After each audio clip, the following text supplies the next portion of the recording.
ओम नमो भगवते वासुदेवाय। श्रीमद्भागवत महापुराण तृतीय स्कंध अध्याय 8। ब्रह्मा जी की उत्पत्ति। श्री मैत्रेय जी ने कहा, विदुर जी, आप भगवत भक्तों में प्रधान लोकपाल यमराज ही हैं। आपके पुरु वंश में जन्म लेने के कारण वह वंश साधुओं के लिए भी सेव्य हो गया है। धन्य हैं आप। निरंतर पद पद पर श्री हरि की कीर्तमयी माला को नित्य नूतन बना रहे हैं। अब मैं क्षुद्र विषय सुख की कामना से महान दुख को मोल लेने वाले पुरुषों की दुख निवृत्ति के लिए श्रीमद्भागवत पुराण प्रारंभ करता हूँ, जिसे स्वयं श्री संकर्षण भगवान ने सनक आदि ऋषियों को सुनाया था। अखंड ज्ञान संपन्न आदिदेव भगवान संकर्षण पाताल लोक में विराजमान थे। सनत कुमार आदि ऋषियों ने परम पुरुषोत्तम ब्रह्म का तत्व जानने के लिए उनसे प्रश्न किया। उस समय शेष जी अपने आश्रय स्वरूप उन परमात्मा की मानसिक पूजा कर रहे थे, जिनका वेद वासुदेव के नाम से निरूपण करते हैं। उनके कमल कोश सरीखे नेत्र बंद थे। प्रश्न करने पर सनत कुमार आदि ज्ञानी जनों के आनंद के लिए उन्होंने अधखुले नेत्रों से देखा। सनत कुमार आदि ऋषि अग्नि के जल से भीगे अपने जटा समूह से उनके चरणों की चौकी के रूप में स्थित कमल का स्पर्श किया, जिनकी नागराज कुमारियां अभिलषित वर की प्राप्ति के लिए प्रेम पूर्वक अनेकों उपहार सामग्रियों से पूजा करती हैं। सनत कुमार आदि उनकी लीला के मर्मज्ञ हैं। उन्होंने बार बार प्रेम गदगद बाणी से उनकी लीला का गान किया। उस समय शेष भगवान के उठे हुए सहस्त्रों फण किरीटों की सहस्त्र सहस्त्र श्रेष्ठ मणियों की छिटकती हुई रश्मियों से जगमगा रहे थे। भगवान संकर्षण ने निवृत्ति परायण सनत कुमार जी को यह भागवत सुनाया था, ऐसा प्रसिद्ध है। सनत कुमार जी ने फिर इसे परम व्रतशील सांख्यायन मुनि को उनके प्रश्न करने पर सुनाया। परमहंसों में प्रधान श्री सांख्यायन जी को जब भगवान की विभूतियों का वर्णन करने की इच्छा हुई, तब उन्होंने इसे अपने अनुगत शिष्य हमारे गुरु श्री पराशर जी को और बृहस्पति जी को सुनाया। इसके पश्चात परम दयालु पराशर जी ने पुलत्स्य मुनि के कहने से वह आदि पुराण मुझसे कहा। वत्स, श्रद्धालु और सदा अनुगत देखकर अब वही पुराण मैं तुम्हें सुनाता हूँ। सृष्टि के पूर्व यह संपूर्ण विश्व जल में डूबा हुआ था। उस समय एकमात्र श्री नारायण देव शेष शैया पर पौढ़े हुए थे। वे अपनी ज्ञान शक्ति को अक्षुष्ट रखते हुए ही योग निद्रा का आश्रय ले अपने नेत्र मूंदे हुए थे। सृष्टि कर्म से अवकाश लेकर आत्मानंद में मग्न थे। उनमें किसी भी क्रिया का उन्मेष नहीं था। जिस प्रकार अग्नि अपनी दाहिका आदि शक्तियों को छिपाए हुए काष्ठ में व्याप्त रहता है, उसी प्रकार श्री भगवान ने संपूर्ण प्राणियों के सूक्ष्म शरीरों को अपने शरीर में लीन करके अपने आधारभूत उस जल में शयन किया। उन्हें सृष्टि काल आने पर पुनः जगाने के लिए केवल काल शक्ति को जागृत रखा।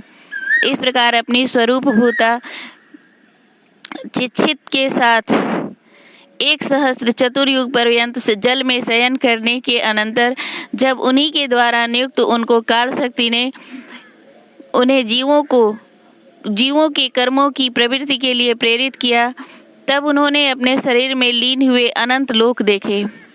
जिस समय भगवान की दृष्टि अपने में निहित लिंग शरीर आदि सूक्ष्म तत्व पर पड़ी, तब वह कालाश्रित रजोगुण से क्षुभित होकर सृष्टि रचना के निमित्त उनके नाभि देश से बाहर निकला। कर्म शक्ति को जागृत करने वाले काल के द्वारा विष्णु भगवान की नाभि से प्रकट हुआ वह सूक्ष्म तत्व कमल कोश के रूप में सहसा ऊपर उठा और उसने सूर्य के समान अपने तेज से उस अपार जल राशि को देदीप्यमान कर दिया। संपूर्ण गुणों को प्रकाशित करने वाले उस सर्वलोकमय कमल में वे विष्णु भगवान ही अंतर्यामी रूप से प्रविष्ट हो गए। तब उसमें बिना पढ़ाए ही स्वयं संपूर्ण वेदों को जानने वाले साक्षात वेद मूर्ति श्री ब्रह्मा जी प्रकट हुए, जिन्हें लोग स्वयंभू कहते हैं। उस कमल की कणिका गद्दी, उस कमल की कड़िका पर बैठे हुए ब्रह्मा जी को जब कोई लोग दिखाई नहीं दिया, तब वे आंखें फाड़कर आकाश में चारों ओर गर्दन घुमाकर देखने लगे। इससे उनके चारों दिशाओं में 4 मुख हो गए। उस समय प्रलयकालीन पवन के थपेड़ों से उछलती हुई जल की तरंग मालाओं के कारण उस जल राशि से ऊपर उठे हुए कमल पर विराजमान आदिदेव ब्रह्मा जी को अपना तथा उस लोक तत्व रूप कमल का कुछ भी रहस्य नहीं जान पड़ा। वे सोचने लगे, इस कमल की कड़िका पर बैठा हुआ मैं कौन हूँ? यह कमल भी बिना किसी आधार के जल में कहाँ से उत्पन्न हो गया? इसके नीचे अवश्य कोई ऐसी वस्तु होनी चाहिए जिसके आधार पर यह स्थित है। ऐसा सोचकर वे उस कमल की नाल के सूक्ष्म छिद्रों में होकर उस जल में घुसे, किंतु उस नाल के आधार को खोजते खोजते नाभि देश के समीप पहुंच जाने पर भी वे उसे पा न सके। विदुर जी, उस अपार अंधकार में अपने उत्पत्ति स्थान को खोजते खोजते ब्रह्मा जी को बहुत काल बीत गया। यह काल ही भगवान का चक्र है, जो प्राणियों को भयभीत करता हुआ उनकी आयु को छीड़ करता रहता है। अंत में विफल मनोरथ हो वे वहां से लौट आए और पुनः अपने आधारभूत कमल पर बैठकर धीरे धीरे प्राणवायु को जीतकर चित्त को निसंकल्प किया और समाधि में स्थित हो गए।